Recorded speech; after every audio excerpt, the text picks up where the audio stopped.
Alright, good morning po sa inyong lahat mga kababayan. Batang Maynila to,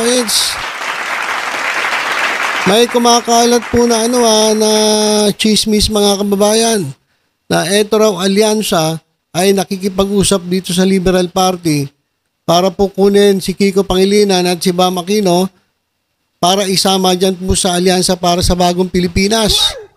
Kasi mga kababayan, si Amy Marcos po ay nag-withdraw. Actually, hindi siya nag-withdraw, tinanggal po siya mga kababayan ng alyansa. At etong si Camille Villar, na ang alam ko kasama pa rin ngayon sa alyansa, ay tatanggalin daw di umano para ipalit etong si Kiko Pangilinan at etong si Bam Aquino. So yan po yung kumakalat na chismis mga kababayan. Ano ba ang komento ng ating mga kakampings dito? O sabi ng iba, hindi daw sila papayag. Bakit? Kasi makakasira pa kina Kiko at Bam ang pakikipag-alyansa dito sa sa admin slate. O iba ayaw hindi po sang-ayon. Ito pa, magbasa pa tayo ng ilang mga komento dito. Sabi naman ng iba, mas lalong lulubog kayo. Ayan, need ng additional puwersa dahil sa lagapak sa ratings. Actually mga kababayan sa mga survey, siyampo dito sa 11. Dati po 12, 11 na lang po kasi nga si Amy Marcos ay nilaglag na ng alyansa. So 11 na lang. At doon sa 11, siyampo ang palagi pumapasok sa top 12. So ang natatanggal mga kababayan ay etong si Tolentino at etong si Benhur Abalos. So kung 11 sila, ang lagi pong pumapasok sa top 12, ito, Lito Lapid, Pia Cayetano, Binay, si Tito Sen, Tulfo, Ping Lacson at si Ramon Bong Revilla Jr. So ang mga hindi po pumapasok diyan sa top 12, ayan nga po si Tolentino at si Benhur Abalos. Ayan mga kababayan yung base dun sa latest survey. Kaya ang mangyayari, ayon po dun sa balita Marites, aalisin na raw po si Camille Villar. Ang ipapalit daw ay si Kiko Pangilinan at etong si Bam Aquino. Meron pong naligaw dito na troll ng DDS. Kahit magsama-sama pa kayong lahat, Duterte pa rin kami. Di mag-Duterte kayo. Wala namang pumipigil sa inyo Alam mo naman, pagkataas-taas ng ratings ng PDP laban ng Duterte, hindi nga kayo pumapasok sa top 12. Ang pumasok lang sa top 12 ay itong si Bongo at itong si Bato de la Rosa na maaring makulong. O dahil nga po, siya po ay aarestuhin ng ICC. Kaya mga kababayan, yung mga kaibigan nating mga kakamping, kayo po ba ay sang-ayon na maisama itong si Bam Aquino at si Kiko Pangilinan dyan po sa alyansa para sa bagong Pilipinas? Sige nga po, comment kayo mga kaibigan natin mga kakamping. Pero ito ang tanong, totoo ba? Kasi ito, balita ng Manila Times, na meron nga nabubuong usapan. Pero ayon po, ito, ayan po Kiko Bam.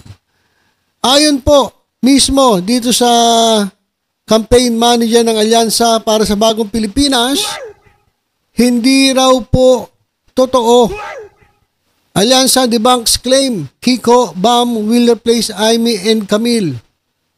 Ayon po dito sa Daily Tribune, ito pong si Representative Toby Tiangco. Ito pong campaign manager ng Administration Back Alyansa para sa bagong Pilipinas. Hindi naman daw po talaga totoo ang mga report na siya ay nakikipag-usap sa Liberal Party para kunin po si Kiko Pangilinan at si Paulo Bam Aquino IV bilang potential replacements para kay Senator Amy Marcos at Las Piñas Representative Camille Villar na ilang araw na rin hindi nakaka-attend sa kanilang campaign sorties pagkatapos po ng pag-aresto kay dating Pangulong Rodrigo Duterte.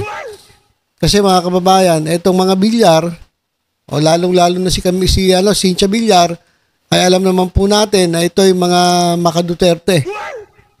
Matatandaan ninyo, sabi ni Cynthia Villar ay Doon sa issue ni Kibuloy, sabi niya, hindi niya papayagang makulong ang kanyang kaibigan kasi magtropa to eh. So kung tropa ni Cynthia Villar, itong si Kibuloy, malamang dikit na dikit ito sa mga Duterte. Ayan po mga kababayan. So, aalis ba? Ayun ang tanong, aalis ba si Camille Villar? Magwi-withdraw ba si Camille Villar dyan po sa alyansa?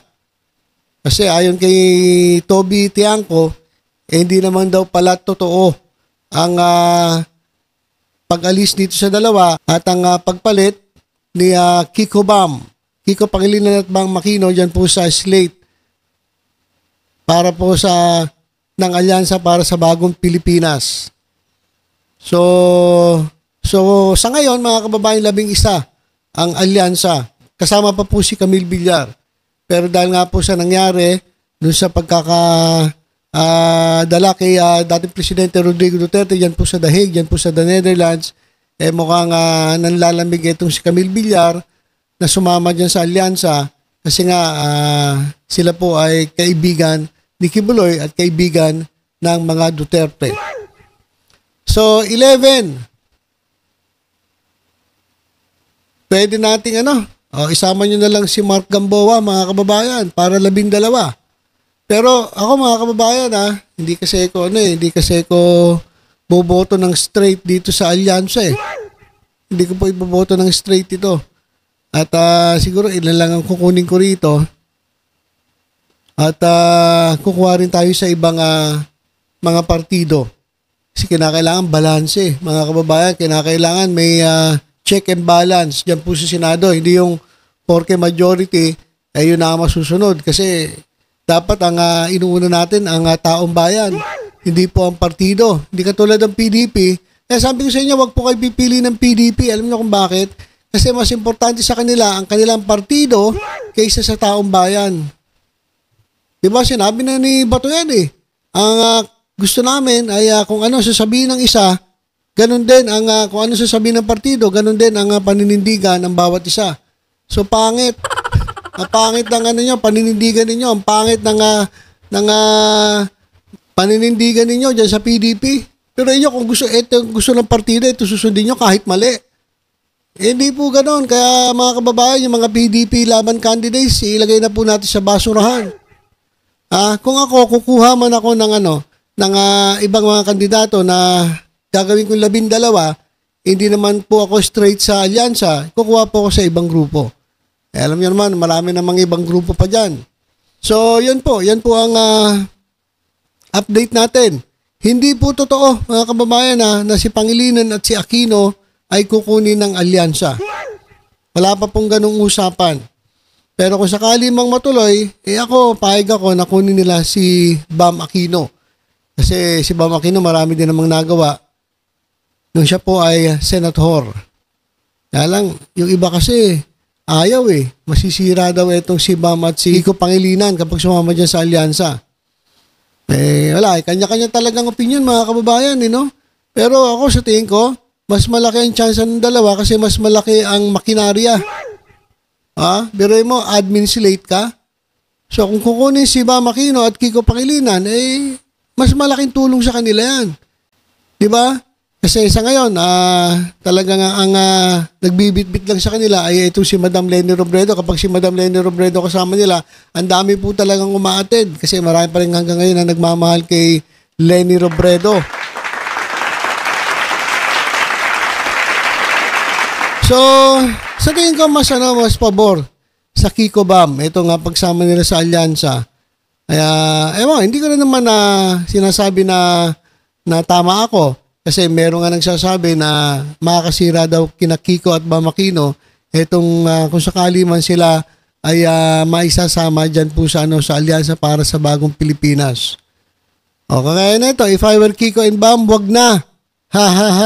Pangatawanan na lang nila yung cry nilang never again, never forget and no to Marcos. So yan po mga kababayan. Okay, so yun lang po ang ating update mga kababayan. Hindi po totoo na etong si Kiko ba may isasama po dyan sa alyansa at tatanggalin po si Camille Villar at si Amy Marcos na talagang ano na, wala na, nag-withdraw na. Diyan po sa Alyansa para sa Bagong Pilipinas.